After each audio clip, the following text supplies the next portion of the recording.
a post from you on your Facebook post about an attempted bribery from Carolina United. How true is this, sir? Yes, let me put it in context here. I didn't say Carolina United attempted to bribe me. Okay. So I only indicated that some syndicate approached my team. In fact, called me directly and made a proposal that they wanted to talk to me about the outcome of our match. So I sent our assistant coach and my brother-in-law, who doubles as the administrator of the club, to go and meet them. And let me put it also right that this is not the first match they attempted to fix. Okay, so hold on. Are these people connected to the Carolina United club in any way? You know? I can say that yes and no, because I know one works there, but in this capacity, he was working as somebody who wanted to profit from the match, and I believe of the knowledge of the managers and handlers of Karina. So, a little of background and clarity. This weekend, the FA Cup, you were supposed to play against Carolina United, or you play against Carolina United? Yes, we played against Kasalgu United. You know, the first approach is when we played against the Division 1 team, Northern City. All of this in the FA Cup? Yeah, all in this FA Cup. That was our second match. And when they approach you, how much did they offer you? In that game, they got to us at the last minute.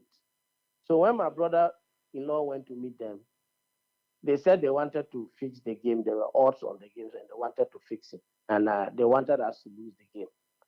That's the Northern City game. So my brother-in-law told them that the reason why we are not in Division 1 is because we lost our final to Northern City. So the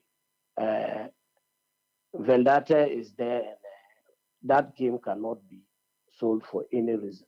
There's no way you can tell the players to play soft in this game. And we were coming there to beat Northern City. And according to my brother-in-law, what they told him is that they were going to be on standby. If we beat Northern City, they would then come back and do business. So when my brother-in-law came and told me all this, I kind of felt curious. I said, okay, boy, let's go on and see how far this goes. So we played and we beat Northern City. Then it was now left with us to move to the round of 32. So 3 days to the game, I got a call from this guy that he wanted to see me. So I said, Raf, that's my brother-in-law, go meet him. He goes with this guy, and guys offer him that they are to it out. They have an investor who has to invest. That is by way of betting.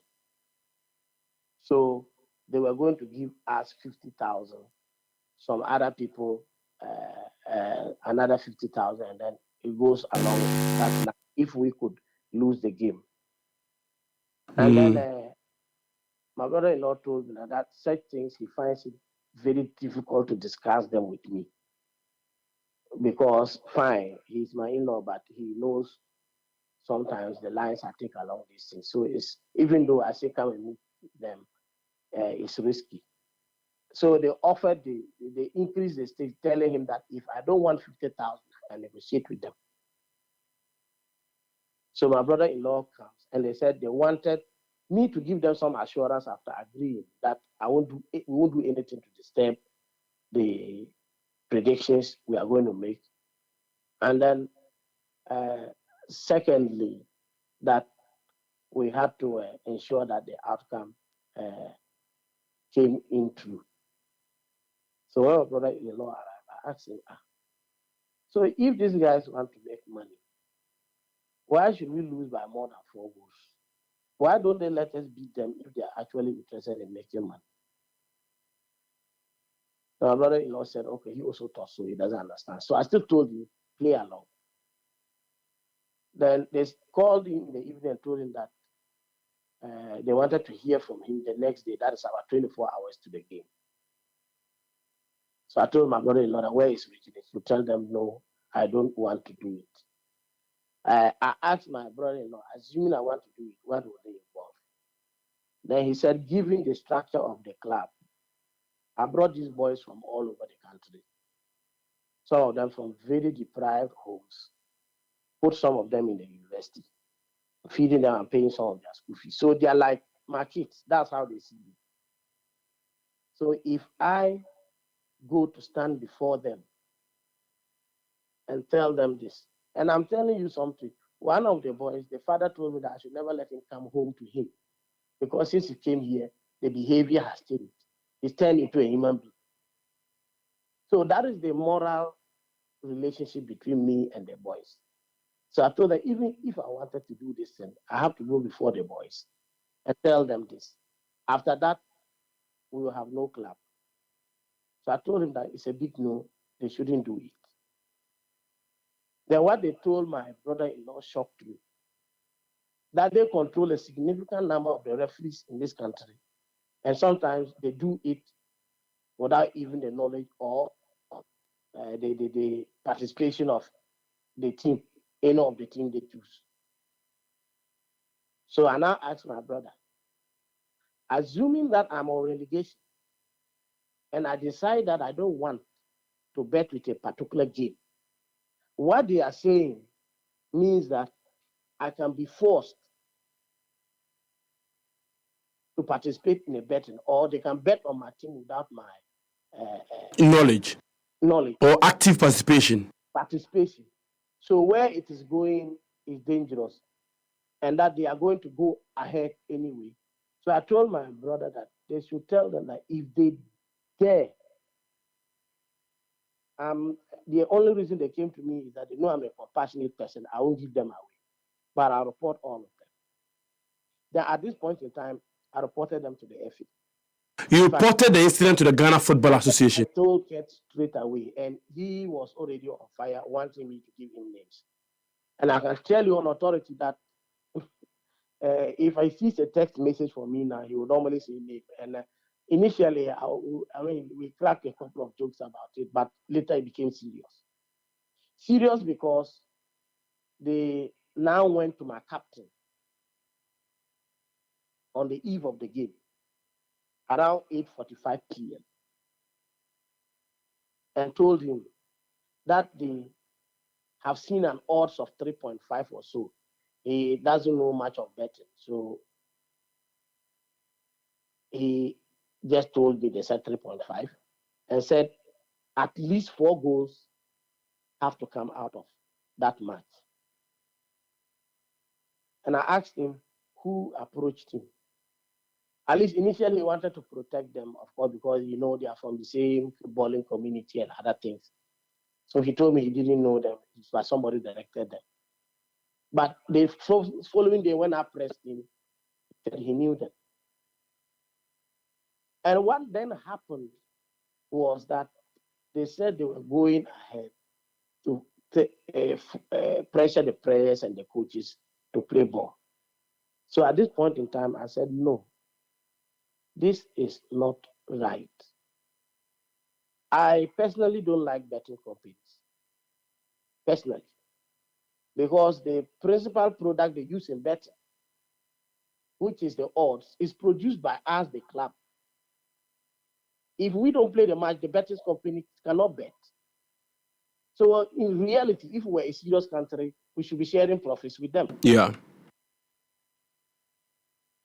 So I can't sit down, produce something, and somebody will bet, take it, give me peanuts, 50,000, and then I sit down and think it's business.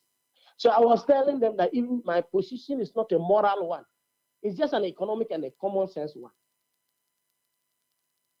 Okay. So were you at the game? Yes, I was at the game.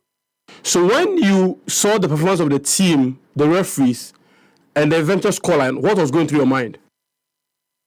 What I would say is that game was videotaped by one GFA cameraman. Mm-hmm. Ask for the video and then judge for yourself. That's all I'll say. Did they succeed in compromising your players? You could see elements of it, and you could see elements of the game being seriously managed. Managed by who? The referees? The officials. It was a very, very seriously managed game. The scoreline ended up as 5-1. And that's why I'm saying people should take the clip and watch it. So the game ended 5-1. 5-1. So they are plus 3.5 odds come to pass. So whatever that meant, I don't know. But you see, my frustration was after the game. People now approaching my brother-in-law and telling them whether they want to know whether I have given them out. That was why I posted the outcome of the game doesn't concern me. I lost interest in the whole competition. You see, that thing, if I say them, I don't want to say things. Okay, so please help me here. That this guy said. He knew that. You may even stop being a journalist. Really? I can guarantee you that. Then please tell me. Let me stop. No. As you say, I told the FA president that, these guys that came to me, I know them, small boys, hungry. They are not the target here. The target is the one who sits there somewhere calling himself an investor, which means that I'm a moron now. I'm the one investing in the football, and he's investing in the money part of it. They are the target. And what these guys said they would do and did, they said they would do and did. I saw some of it come to play. I haven't mentioned it. It cannot take them. Somebody high up there must be part of it. Somebody high up there must be part of it. And to be in all honesty, the FA president, even in privacy, where he didn't have, has been forthright that if this is the only thing he has to do, achievement he has in his administration, he'll be very happy. And he was honest. Just that I think if they had informed me about the change of the officials, I would have told them some more things. The issue, they say, is under investigation, so I'm waiting for the outcome. Okay. I don't want to turn it into a media sensation. Okay. I understand at G8 platform, people are there angry with me. Yes, I can understand. We all have different objectives for being in football. I don't see players as commodities. They are human beings. It's my way of giving back to the community. Mr. Michael, I want to ask this two questions. I am not. They should allow me to voice my frustration. Yeah. All move on. Yeah. The insults is getting on my nerves, and I don't want. We are going into African Cup of Nations. I don't want this to take the nation's concentration and involvement in the game. That is why I'm just keeping my cool. Okay. But this thing is hopeless, I can tell you. I want to ask two questions. One, when you informed the FA about, of course, the conversations you had, what did they do to prevent what was about to happen? What assurances did they give you? Of course, the president immediately wanted names and the people involved. Secondly, in fact, they did this at the back of my knowledge. They changed the officials, and I understand they brought in some other people to do their investigations and look around. But the only visible thing you could see was that the officials was changed. Some people approached us after the game and asked why that did we report them or something because some officials have been changed. So yes, there was some effort to prevent the match from being a match of convenience. Just that I think it did little to change it. Okay. My second question is that they had informed you of what they wanted to do against Northern, team, right? Even before you played against Karela, did you make any efforts to record the conversation? Did you ask your brother-in-law to record the conversations they were going to have.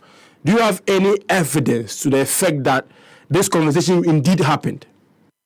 You see, I told my brother-in-law that he should record them. I remember, if he can. And I know my brother-in-law will find a way of keeping something. It hasn't reached there. He hasn't told me he has anything. But I did tell my brother-in-law to record them. And I told him that it's for his own safety. Because these guys don't play light. It's gambling. And gambling is always accompanied by organized crime everywhere you go. They start this way and they soon start using instruments of kidnap and coercion. So he has to have a plan B. But all along, he knew he was playing along. Okay. So when it gets serious, when indeed the FA are able to make a formal complaint to the police service and investigation starts, there's some level of evidence you may be able to produce to back your claim. Yes, I think that he should be able to have gotten something. I'm not sure he did record or he hasn't. I told him to. Okay. But these are people you know, the middlemen, the people who came to tell you that they have investors. These are people you know them personally. Oh, yes. You see, but for me, again, I'm sure by now things should have gone beyond. I wouldn't have bothered reporting because I know this thing is pervasive. As I said, the things the guys said they were going to do in the build-up to the game, up till now, I know that it's a hopeless situation. We should root for our football. Exactly. I just love, as I sit down, I don't want to play a game beyond Division 2. Honestly. Because majority of the games are compromised. It is. I wanted to disband my team. It's just the chief of the community sent people to me yesterday in the night. In fact, I just wanted to call it quick because you see, it's like making a fool of yourself, tickling yourself and laughing when you go and you're sitting in the stadium. And I don't think I want to do that. I'm not saying officials want it, but where it has reached. So we've reached epidemic levels. You see, it will take more than just a few low-level referees who are probably doing the biddings of a syndicate within the referees association in this country to clean the game.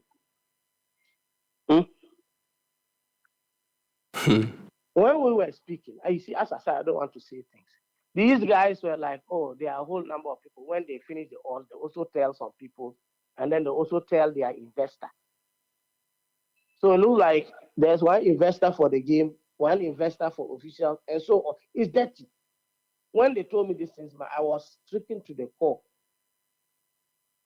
I was stricken. I lost absolutely. If you want, ask Coach Yusuf Basigi. He's like a brother to me. He coaches this team when he's here. Ask him before I left for Germany. I told him what had happened. You can ask him. I told him for the whole list. I haven't called him, and he called her like, "I've lost interest in football." I said yes.